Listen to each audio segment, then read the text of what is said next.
রানের বন্যা বইছে এবারের আইপিএলে। ব্যাট করতে নামলেই স্কোরবোর্ডে 200 রান রীতিমতো ট্রেন্ড হয়ে দাঁড়িয়েছে। আবার সেগুলো টপকে জিতেও যাচ্ছে কোনো দল। এখন পর্যন্ত 250 প্লাস স্কোর দেখা গেছে 9 বার। আইপিএলের ইতিহাসে দলীয় সর্বোচ্চ সংগ্রহের রেকর্ডও হয়েছে এবারই। এমনকি টি-20 ইতিহাসে সর্বোচ্চ রান তাড়া করে জয় পেয়েছে পাঞ্জাব কিংস। শুধু তাই নয়, পাওয়ার প্লেতে সানরাইজার্স হায়দ্রাবাদ গড়েছে সর্বোচ্চ রানের বিশ্ব রেকর্ড। চলতি আইপিএলে কেন এত রান হচ্ছে সেই ব্যাখ্যাই দিয়েছেন শ্রীলঙ্কার কিংবদন্তি স্পিনার ও সানরাইজার্স হায়দ্রাবাদের বোলিং কোচ মুতিয়া মুরালীধরন। এমন রান বন্যার জন্য স্পিনারদেরকেই দায়ী করছেন এই কিংবদন্তি। ভারতে এই মুহূর্তে সবচেয়ে বড় সমস্যা হচ্ছে বেশিরভাগ স্পিনারই বল ঘোরানোর চেষ্টা করছে না। আমার কাছে বল ঘোরানোটাই ভালো করার প্রধান মাপকাঠি। ওরা কিছুটা জোরে বল করছে কিন্তু ঘোরাচ্ছে না, বল বাঁক খাওয়াতেই দেখা যাচ্ছে না।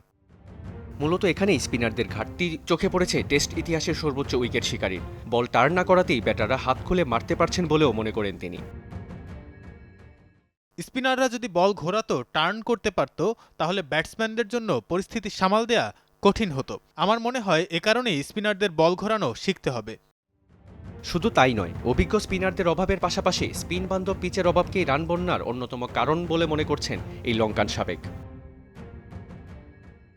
গত মৌসুমে তবু কিছু স্পিনার বান্ধব পিচ ছিল, এবার তো সবাই ফ্ল্যাট উইকেট তৈরি করছে। এমনকি বাউন্ডারি বড় হলেও ফ্ল্যাট পিচ ও গতিময় আউটফিল্ড বাড়তি 30-40 রানের ব্যবস্থা করে দিচ্ছে। ব্যাটসম্যানরাই আধিপত্য বিস্তার করছে। এর সঙ্গে যোগ হয়েছে ইম্প্যাক্ট খেলোয়াড়, মানে আপনার 8 জন ব্যাটসম্যান নিয়ে মাত্র 120 বল খেলতে হচ্ছে।